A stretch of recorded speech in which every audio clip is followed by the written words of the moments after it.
있습니다. 제가 읽겠습니다.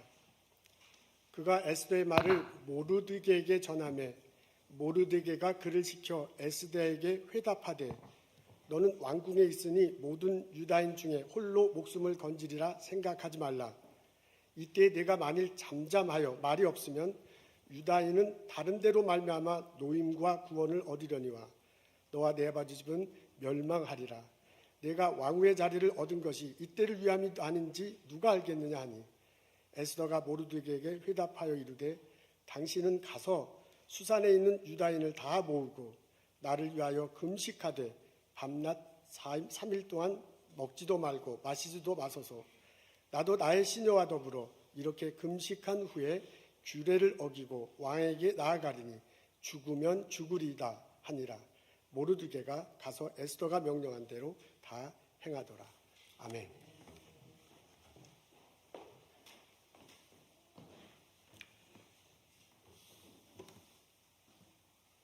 여러분 안녕하십니까? 제가 12년 전에 11년 전에 이곳에 와서 여러분들에게 말씀을 전한 적이 있습니다. 그때는 소망에 대한 그런 말씀이었는데 오늘 11년이 지난 오늘 다시 여러분들 앞에 서게 돼서 대단히 감사하고 또 이 자리를 허락하신 우리 조 목사님께도 감사의 마음을 전하고 싶습니다. 잠깐 기도하십시다. 성령께서 이곳에 함께 하심을 믿습니다. 성령의 역사가 일어나기를 바랍니다. 하나님께서 사랑하시는 성도들의 마음의 문이 활짝 열리도록 하시사 하나님께서 주시는 말씀이 저 안에 들어가 자리 잡게 하소서. 함께 하시기를 간절히 바라옵고 예수님 이름으로 기도드리옵나이다. 아멘. 자, 선교사가 뭐 하는 사람입니까? 선교사가 선교하는 사람입니다. 그렇죠? 선교지에서는 선교하지만 선교지에서 돌아와서 이 후방에 여러분들 후원해 주시는 그런 분들을 만났을 때는 그동안 하나님께서 어떻게 나와 함께 하셨는지 하나님의 역사하심을 증언하는 그런 역할을 하도록 되어 있습니다. 그래서 제가 이 자리에 선 것은 지금까지 하나님께서 선교지에서 어떤 역사로 저와 함께 하셨는지 말씀을 증거하기 위해 섰습니다. 그리고 여러분들과 함께 은혜 나누고자 합니다. 제가 2011년 5월에 선교지에 갔고 그리고 2012년 잠깐 미국에 왔을 때 이 교회에 와서 말씀을 전했고 다시 돌아가서 우크라이나 키예프라고 하는 곳에서 하나님의 말씀을 증거하고 선교 사역을 했습니다. 그러다가 오데사라고 하는 곳으로 내려가서 그곳에서 교회 개척을 했는데 그 부근에 빌고라트라고 하는 곳과 아비디오폴이라고 하는 그런 두 곳에서 교회를 세우고 또 한 곳에서는 한글 학교도 했습니다. 빌고라트에서 교회를 개척해서 성도들과 함께 하나님을 섬기고 있을 때 있었던 일을 한 가지 말씀을 드릴게요. 제가 아주 귀한 분을 한 번 만났습니다. 오데사에 있으면서 하나님께서 예비하신 인물이라고 생각하는데 그분은 고려인입니다. 고려인인데 남쪽 고려인이 아니라 북쪽 고려인입니다. 남쪽에서 고려인으로 떠돌이 생활하시는 분도 계셨지만 북쪽 출신이 더 많았죠. 그래서 그분은 그동안에 북한을 왕래하면서 자기 일도 하고 그랬던 분입니다. 그러니까 그 말씀의 사투리가 북한 억양이에요. 그런 분을 만났어요. 그분이 집사님이신데 그분이 제게 제의하기를 목사님 빌고라트라고 하는 곳에 교회를 함께 합시다. 그러면서 하신 말씀이 또한 그분이 워낙 그 이후에 북한과의 관계를 청산하고 남한으로 다니시면서 남한에서 의료기기를 수입해서 파셨어요. 그 지역에 우크라이나 곳곳에. 그게 이제 세라젬이라고 하는 건데 그분이 수입해서 파시던 물품 가운데 어떤 게 있냐면 침대가 있습니다. 안마 침대. 여러분들 그런 거 경험해 보셨습니까? 누워 있으면 밑에서 뭔가 이렇게 밀어 올리면서 쭉 갔다가 왔다가 하면서 풀어주는 그런 기계 아닙니까? 그걸 파는 분이었어요. 그 외에도 뭐 자질구레한 것들을 파는 그런 일을 하셨는데, 그래서 좋습니다. 뭐 교회 개척을 해야 하니까요. 같이 하기로 하고, 이제 그분하고 빌고라트라고 하는 지역, 여러분들 지금 보시죠? 그 지역에서 다니면서 이제 건물을 하나 저희가 세를 냅니다. 그 건물에서 이제 소위 말해서 성과 속이 sacred and profane이 이제 서로 같이 동거하는 그런 일이 시작됩니다. 첫째 날이었어요. 예배드리는 첫째 날. 뭐 거기 그 주민들은 이 악기 교육들을 많이 받아서 트럼펫도 불고 무슨 뭡니까 이 바이올린도 연주하고 하는 아주 좋은 그런 주일 예배를 드렸습니다. 그리고 나서 보통 그 다음에는 친교하지 않습니까? 오늘도 거짓 뉴스가 아니라고 말씀하셨는데 진짜 뉴스, 친교, 밥 먹는 일. 그래서 다 똑같이 모든 교회들이 대충 그렇게 하니까 우리도 이제 밥 먹어야지. 그리고선 저희도 준비해가고 뭐 각 가정에서 조금씩 준비를 하는 거죠. 그래서 이제 상을 차릴 줄 알았는데 이분들이 한 분, 두 분 사라져요.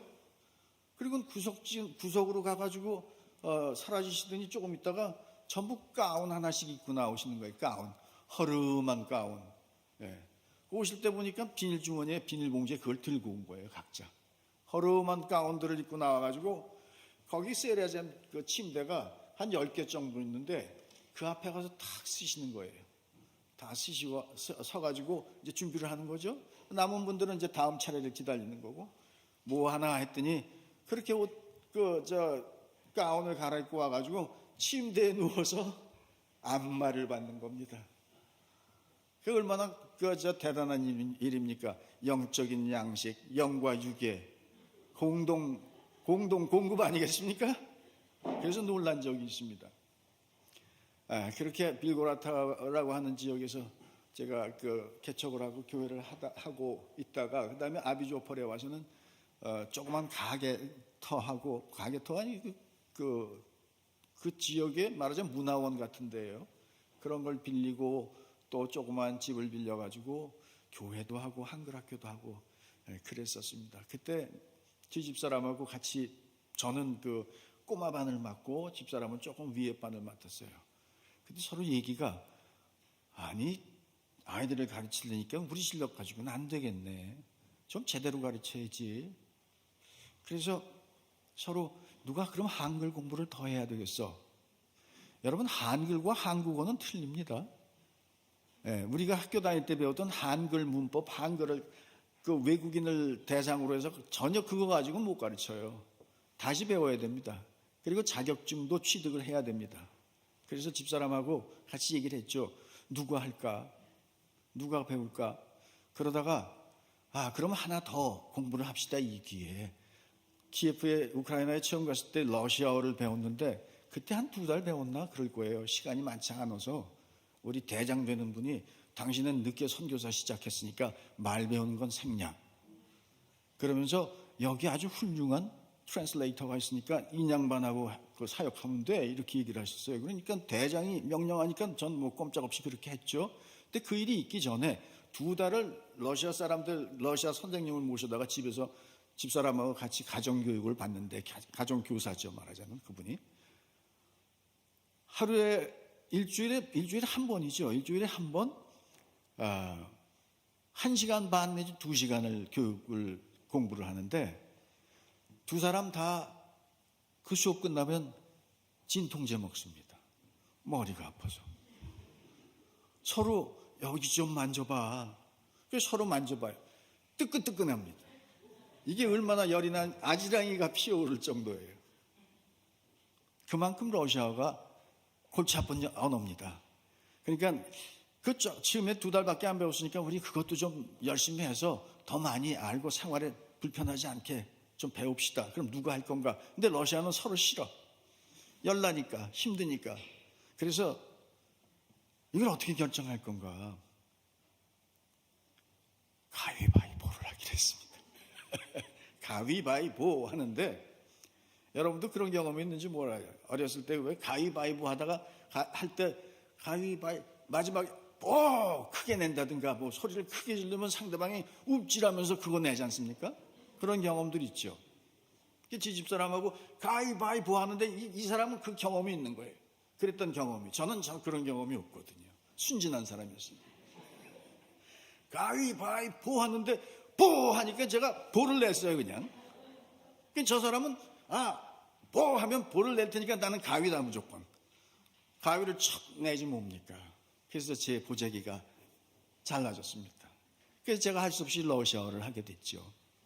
집사람은 한국어 공부를 했습니다. 사이버 대학에서. 거기 뭐 학교 다닐 수는 없으니까. 그래서 결국은 자격증을 했죠.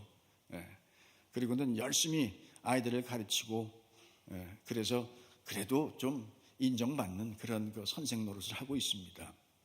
자, 그렇게 2013년부터 12년 말부터 2016년 말까지 저희가 오데사를 중심으로 해서 빌고라트, 그 다음에 아비조폴이라고 하는 곳에서 사역을 했죠. 주로 가르치는 사역, 목회 사역을 했습니다. 그리고는 2017년에 여러분 요즘에 그 전쟁 하고 있는 거 아시죠? 전쟁 얘기는 제가 조금 이따 할게요.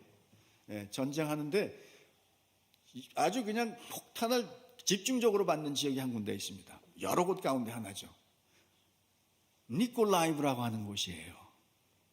요즘의 이름으로 옛날엔 니콜라이브 이렇게 발음을 했는데 요즘은 우크라이나 말만 쓰도록 되어 있습니다. 미콜라이우라고 하는 그곳에서 교회를 맡아서 3년간 교회를 하면서 한글학교도 역시 같이 했었죠. 그런데 그 기간 동안 하나님께서 역사하시는 것은 여러분들에게 말로 다 표현할 수가 없어요. 저희가 거기 가가지고 남의 나라 거칠기도 하거니와 아는 사람도 없죠. 남의 나라니까 전혀 그야말로 개척이죠. 그런데 가서 사람들 우리의 마음과 우리의 능력만 가지고 되는 게 하나도 없습니다. 어떤 사람은 와가지고 물건을 하나 제가 신청을 했는데 상을 신청했어요. 밥상 같은 큰 그 상 있잖아요. 여러분들 친교 시간에 피는 상. 그걸 신청을 했는데 아니 집 문 앞에 그 앞에 딱 갖다 놓고서는 거기다가 내리려고 그래요. 그거 좀 문 앞까지 좀 가져다 주셔 그랬더니 가지고 가겠답니다. 도로 가지고 가겠대요. 그래가지고 아이고 그럴 수야 없지. 여하튼 어려움이라고 하는 것은 속속들이 이곳저곳에서 다 있을 수밖에 없었고 그 어려움을 그때마다 하나님께서 도와주시고 역사하셨던 것을 제가 여러분들에게 이 자리에서 다시 고백합니다.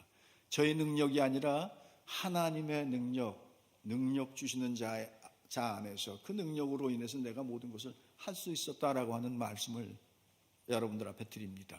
그렇게 2016년까지 그 남쪽 지역에서 일을 하고 2017년에 니콜라이브로 옮겨가서 거기서 다시 목회를 했는데 한글학교하고 그곳에서 고려인들이 그 대상이었어요. 고려인들 교인들이 많았습니다. 그런데 그분들이 한국으로 자꾸 가시는 거예요. 왜 가시느냐? 한국은 조금 더 살기 좋으니까 돈 좀 더 많이 벌어오겠다고. 그래서 한 분, 두 분 떠나시는데 결국은 1,000명 남고 다 떠났어요. 고려인이 한 20, 30명 됐는데 다 떠나셨습니다. 그래서 어쩔 수가 없다 해서 현지인 교회하고 함께 같이 예배를 드리기 시작했어요. 저희 교회로 오십시오. 그분들은 교회가 마땅치가 않아서 저희가 세뇌했던 그 교회로 오십시오 해가지고 거기서 예배를 드립니다. 예배를 드리면서 조금씩 이제 가까워지는 그런 시간을 거친 다음에 그야말로 여러분 멀지라고 하는 거 아시죠? 멀지하고 그 현지인 목사님한테 그 교회를 다 드리고 그리고 저는 다시 키예프로 올라오게 됩니다. 올라와서 저희 집사람은 한국교육원이라고 하는 데서 계속해서 한글을 가르쳤죠. 한국어를 가르쳤죠. 한국교육원과 슈콜라라고 여러분 그 서유럽 특히 독일에서는 김나지움이라고 하는 학제가 있는데 조그만 아이부터 큰 아이들 고등학생 아이들까지 가르치는 그런 학교가 있어요. 그 학교에서 꼬마들에게 한국어를 가르쳤습니다. 열심히 가르쳤죠. 저는 이제 올라와서 다시 제가 키예프에 있을 때 오데사로 내려가기 전에 주로 어떤 일을 했냐면 지역적으로 분포되어 있는 개척교회를 시작했으나 자립하지 못하는 목사님들, 그런 교회들을 찾아다니면서 위로하고 물질로도 도와드리고 또 한 달에 한 번씩 그분들을 모아서 식사도 대접하고 위로하는 그런 모임, 기도 모임도 갖고 그런 역할을 했었는데 2019년에 다시 올라와서 그때부터는 또다시 그 일을 하게 됐습니다. 그렇게 그 일을 하면서 선교 사역을 하고 있었는데, 그런데 2021년이 됐을 때 제 마음속에 그런 생각이 들었어요. 10년 됐네. 여기서 사역한 지 10년 됐네 하는 그런 생각이 들었습니다. 그런데 왜 그런 생각이 들었냐면, 제가 미국을 떠날 때 저희 파송교회가 LA에 있는데 파송교회 목사님이 제게 그런 말씀을 하셨어요. 목사님, 선교지 간 후에 얼마 안 있다가 되돌아오겠다고 하시면 안 됩니다. 그렇게 말씀을 하셨습니다. 그 기가 막힌 말씀이죠. 그래서 제가 그 얘기를 들으면서, 목사님 그런 말씀 마셔. 내가 10년은 버티리다. 10년은 있을 거예요. 그러니까 아무 걱정하지 마십시오. 뭐 더 있으면 뼈도 묻지요. 이렇게 하고 왔거든요. 근데 10년이 딱 됐을 때 10년 얘기한 생각이 나. 그 목사님한테 약속식으로 얘기한 것이지만 하나님께 드리는 약속이었다라고 해도 뭐 틀린 말이 아니지 않습니까? 그래서 10년 지났는데 11년 되는 내년쯤에 은퇴를 했으면 좋겠다, 그런 생각이 마음에 들기 시작했어요. 그래서 가지고 있던 자동차도 처분하고 하나님께서 허락하신다라고 제 마음대로 생각하고, 그리고 돌아올 준비를 열심히 했습니다. 그런데 2022년 어떻게 됐습니까? 우크라이나 전쟁이 발발했잖아요. 그 2021년 뒷부분부터 후반기부터 벌써 전쟁 난다는 소문이 그냥 쫙 퍼졌습니다. 그러다가 러시아 군대가, 여러분 벨라루스라고 하는데 아시죠? 벨라루스 또는 벨라루시라고 하는데, 아니 벨라루시 지역에 들어가서 군대 훈련을 같이 하고 점점 더 큰 그런 대부대가 벨라루시에 들어가서 진을 치고 있단 말이죠. 북쪽이죠.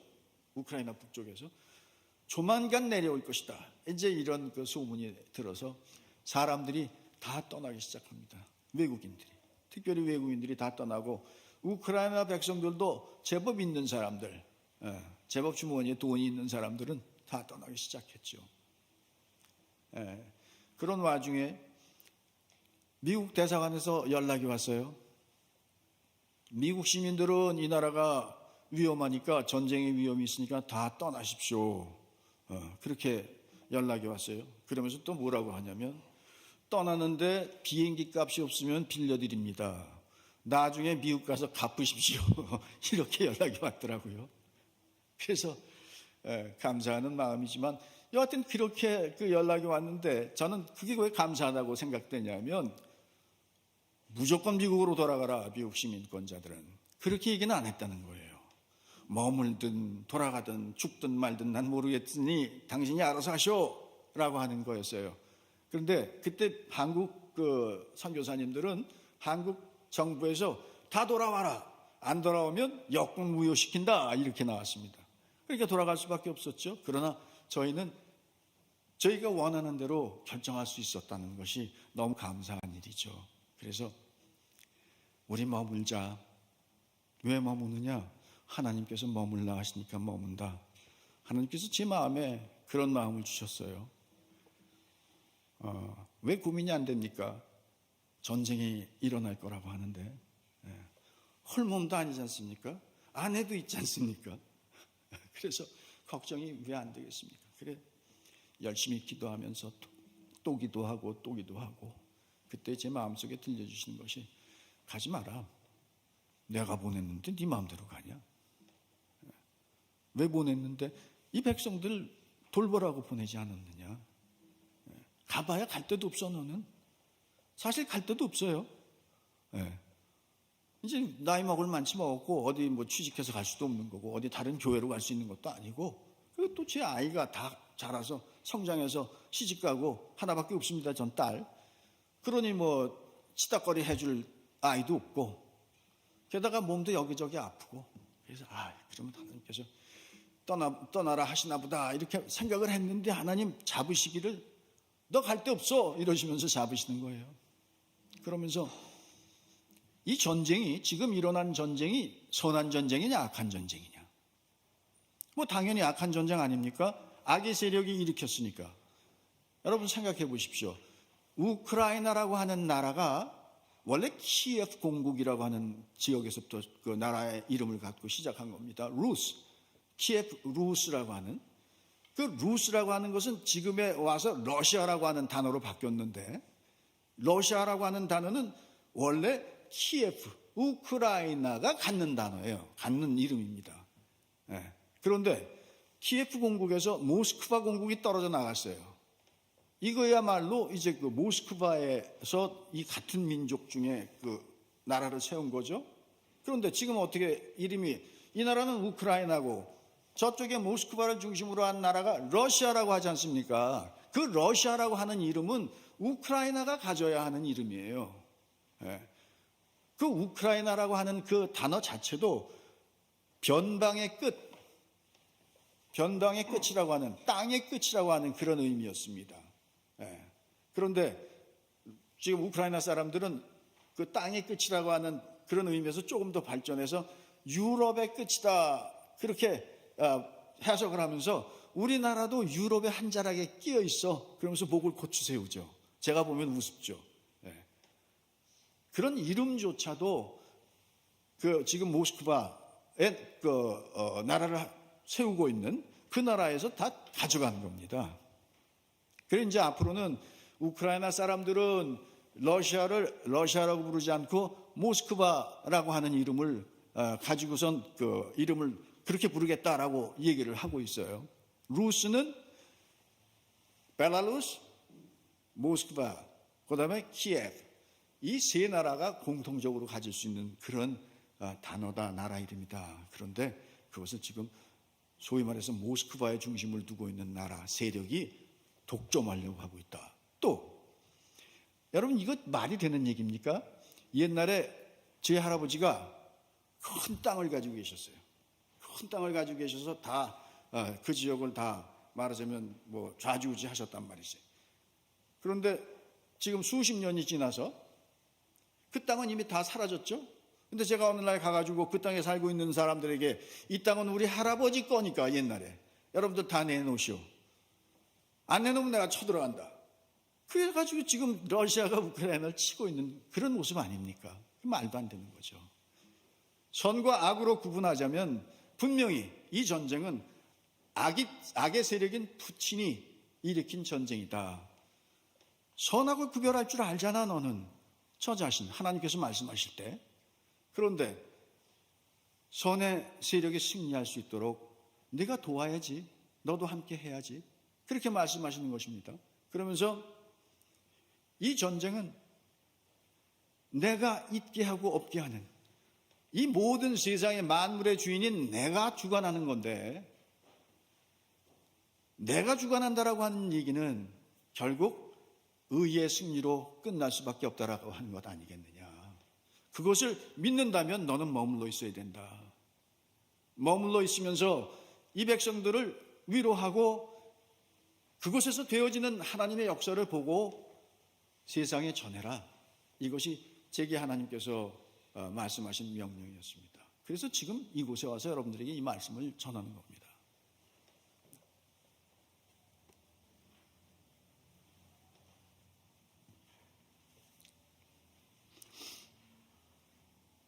설마 했었는데 2022년 2월 24일 잠을 잘 수가 없었죠. 그 당시엔 잠자는 사람이 있으면 이상한 거죠. 왜? 전쟁 난다고 하니까. 멀리서부터 포소리가 나요. 쿵쿵쿵 하는 소리가. 저희 집은 북쪽 벨라루스에서 쭉 한 90km에서 많으면 100km. 체르노빌까지 90km니까. 그 키예프로 들어가는 길목에 있어요. 그러니까 거기 그쪽으로 오면서 포를 쏴대는 소리가 들리는 거죠. 쿵, 쿵. 이게 점점 가까이 와. 예. 그리고 여러분 그 미사일 쏴서 터지는 소리 들어보셨습니까? 로켓탄, 미사일 이런 폭탄. 군대 갔다 오신 분들은 들어보셨겠지만 이게 쇠가 찢어지는 소리가 납니다. 예. 그걸 묘사하기도 힘든 소리. 예. 그런 소리가 점점 가까이 들려오죠. 그 다음에 저희 집이 16층인데 16층에서 이렇게 보면 다 보이지 않습니까? 멀리까지. 저기 그 저희 집에서 한 몇백 미터라고 그럴까? 한 500미터 아닙니다. 그 안에 길이 쭉 있는데 그 길로 탱크가 그냥 수없이 지나가는 거예요. 러시아 탱크입니다. 러시아 탱크가 키예프 도시로 들어가는 거죠. 그 소리가 보통 큰 게 아닙니다. 이런 소리가 납니다. 네. 그러고 가끔씩 여기저기서 따발총 소리가 나. 여러분 콩 볶는 소리라 그러지 않습니까? 또르륵 또르륵 하는 소리. 전쟁이 났네. 전쟁이 난 게 틀림없어. 얼마나 당황이 되든지. 그런데 하나님께서 머물러 하셨으니까 우리는 여기 머물러야 돼. 여기서 우리의 목숨이 어떻게 되든 머물 수밖에 없어. 저렇게 전쟁 저것이 3월 14일 날 찍은 사진입니다. 3월 14일 날 올라온 사진이에요. 저렇게 러시아의 포격이 시작되고 여러 차례 키예프에 포격이 있었기 때문에 저렇게 부서진 모습들이 나타나고 있었죠. 예. 이제 머물기로 할 수밖에 없어서 그러면 우리는 머문다라고 결정을 하고 그다음에 지 집사람하고 얘기를 했습니다. 여보, 나하고 다짐합시다. 다짐합시다. 전쟁은 일어났는데 우리가 안 나가기로 하고 여기 머물렀으니까 나하고 다짐합시다. 자, 첫 번째로 나는 한국에서 군대 갔다 왔어. 그래서 군대에도 그 탱크병이었어, 탱크병. 그렇게 탱크 소리, 탱크 포 소리 다 들어서 알아. 웬만큼 큰 소리인지 알아. 그런데 당신은 못 들어봤을 거야. 세상에서 들어보지 못한 제일 큰 소리를 듣게 될 텐데 그 소리 듣고 그야말로 놀라 자빠지면 안 돼. 그랬더니 알았어요. 그러더라고. 그래서 감사했죠. 그래서 한 가지 더 있어. 이것도 당신에게 다짐을 받아야 돼. 예측하기를 전쟁이 나면 러시아가 사흘 내지 3일 내지 3주 안에 전쟁 끝낼 거다. 이런 얘기들이 퍼져 있었습니다. 그러니 머물기로는 했는데 이미 공항이 폐쇄되고 차도 갈 수가 없어. 기름이 없어. 꼼짝도 못해. 예.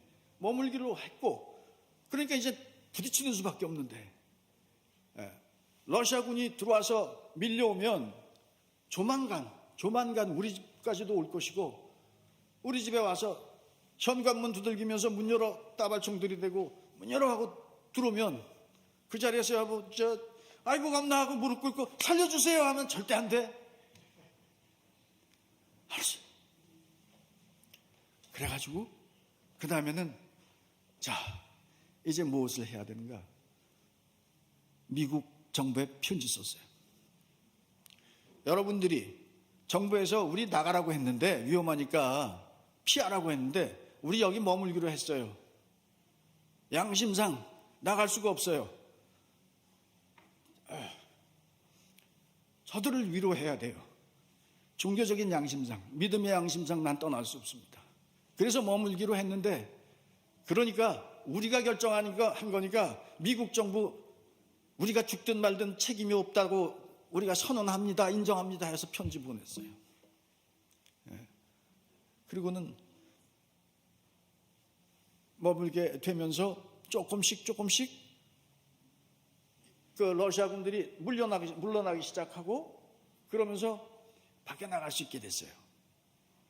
밖에 나가 보니까 물건을 사러 갔죠. 먹을 것을 슈퍼마켓에 가니까 처음에 갔을 때는 텅텅 비고 아무것도 없더니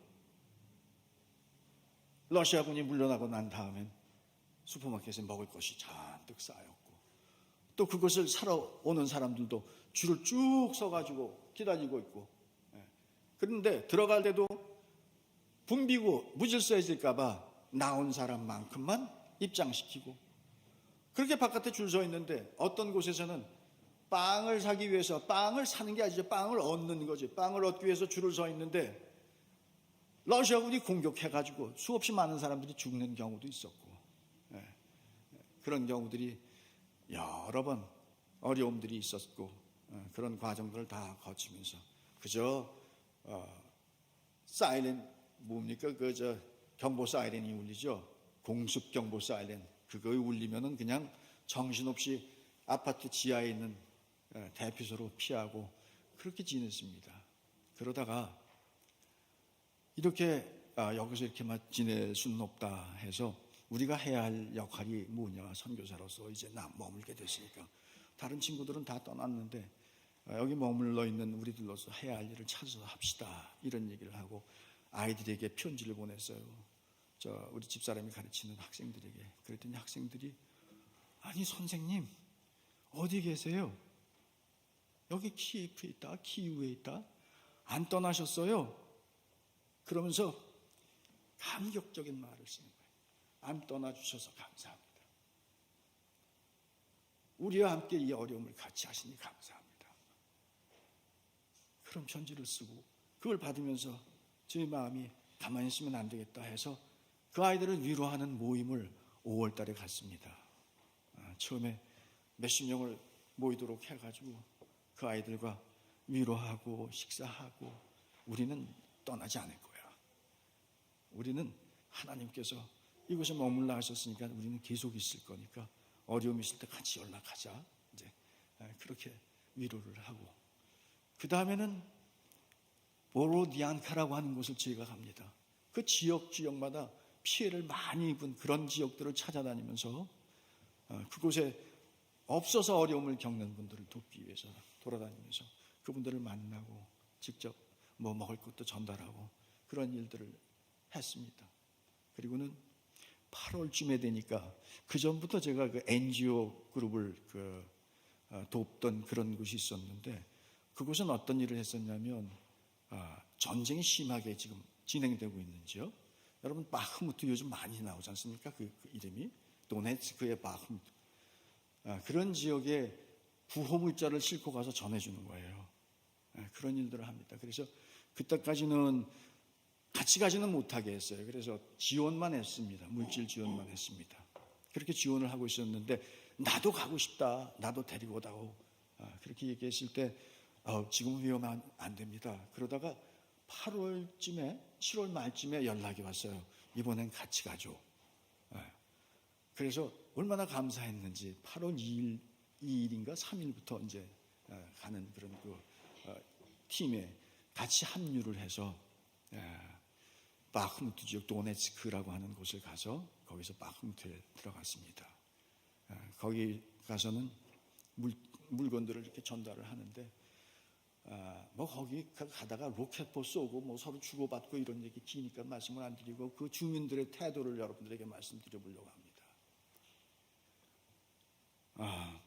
물건을 가져가서, 물건 왔습니다, 여러분 모이세요.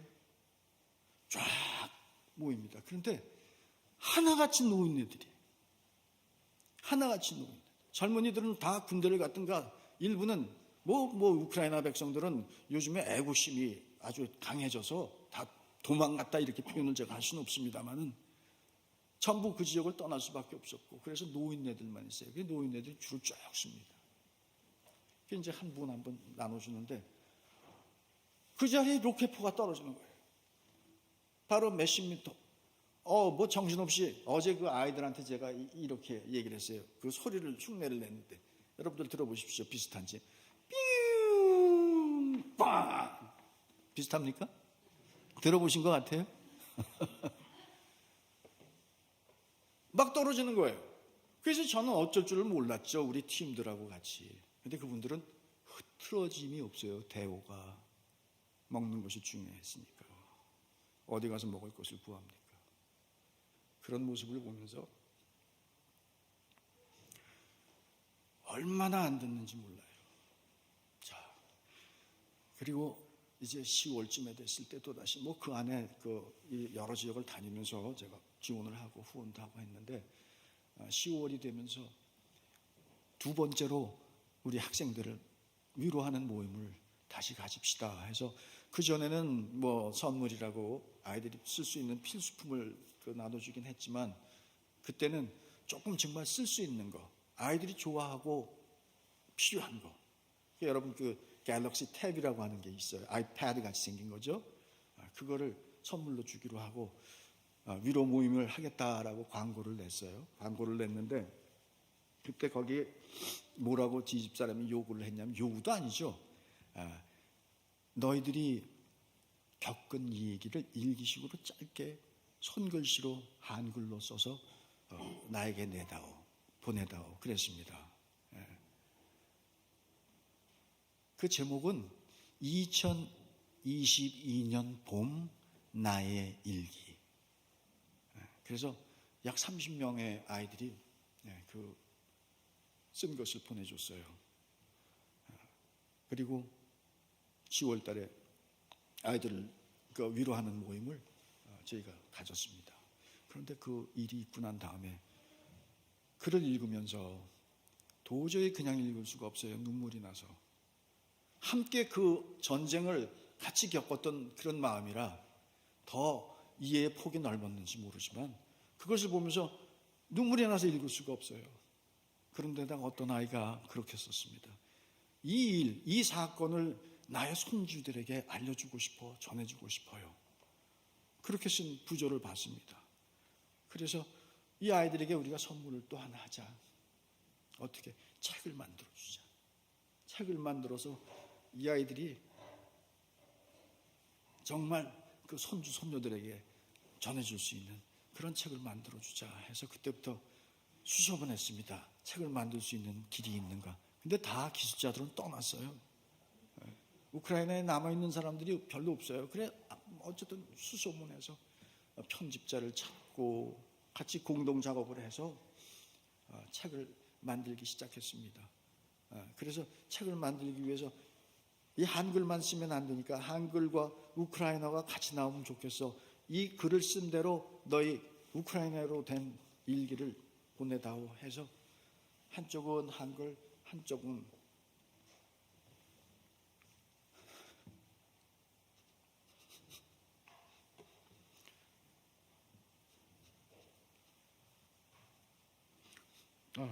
우크라이나로 해가지고 책을 만드는데 거기 사파가 필요하잖아요.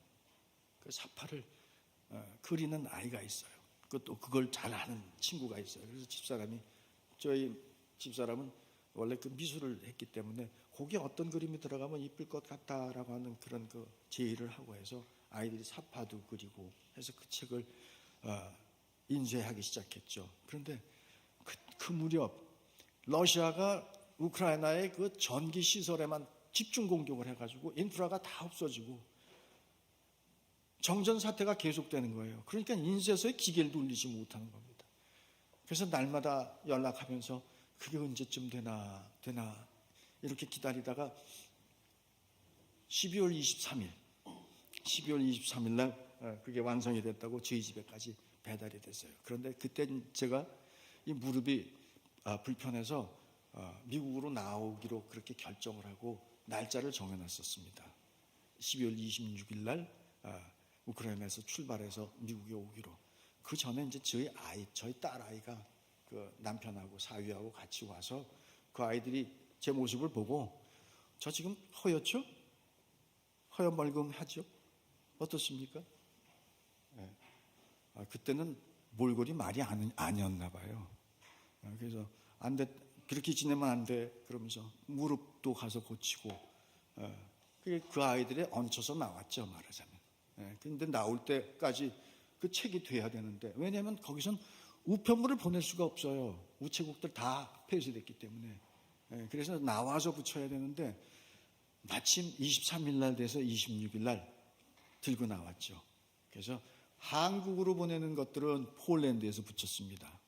미국은 미국에 와서 보내면 되니까. 근데 와서 붙여보니까 폴란드에서 붙이는 게 제일 싸다 하는 걸 배웠습니다.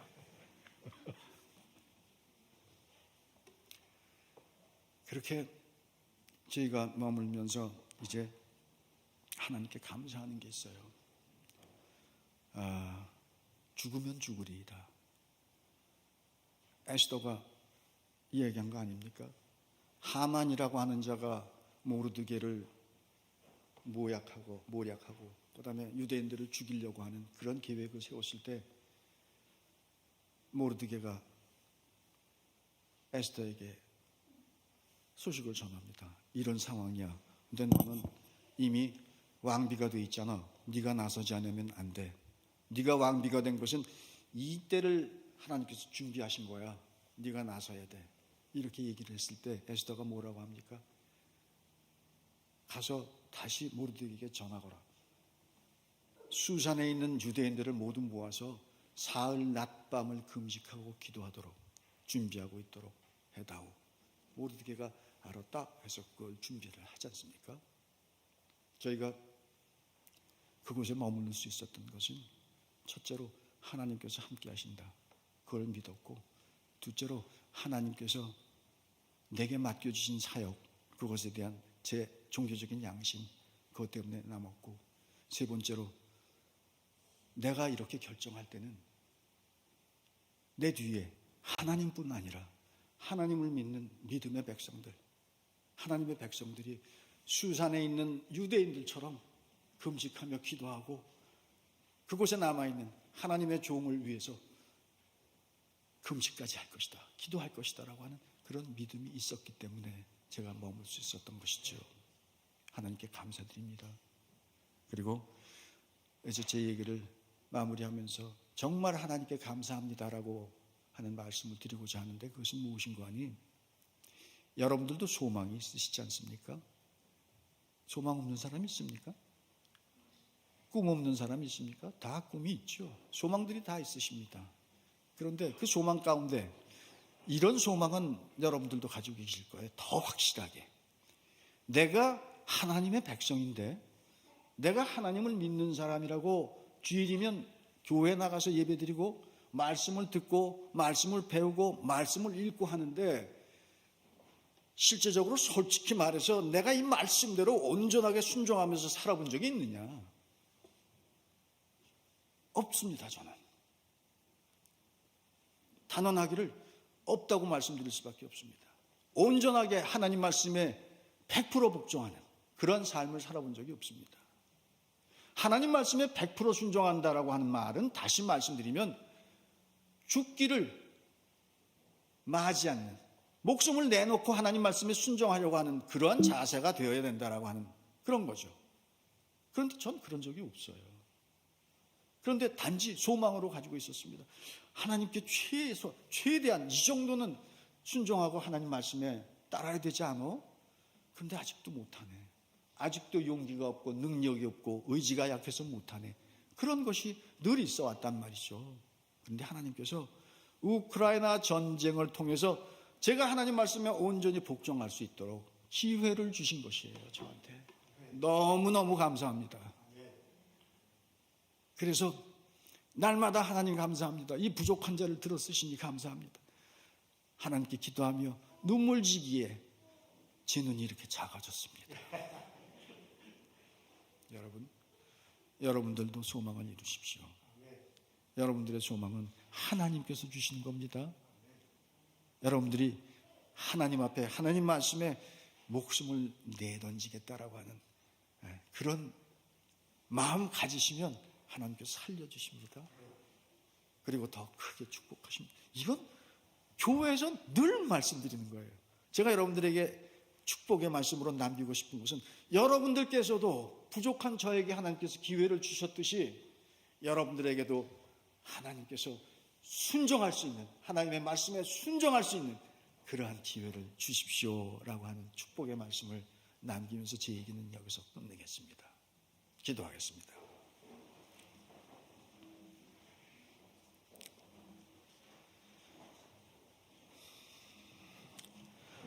하나님 감사합니다. 살아계신 하나님을 어떻게 하면 증거할까? 살아계신 하나님께서 하신 일들을 어떻게 하면 알릴까? 오늘 이곳에 와서 하나님의 명령대로 말씀을 전했습니다.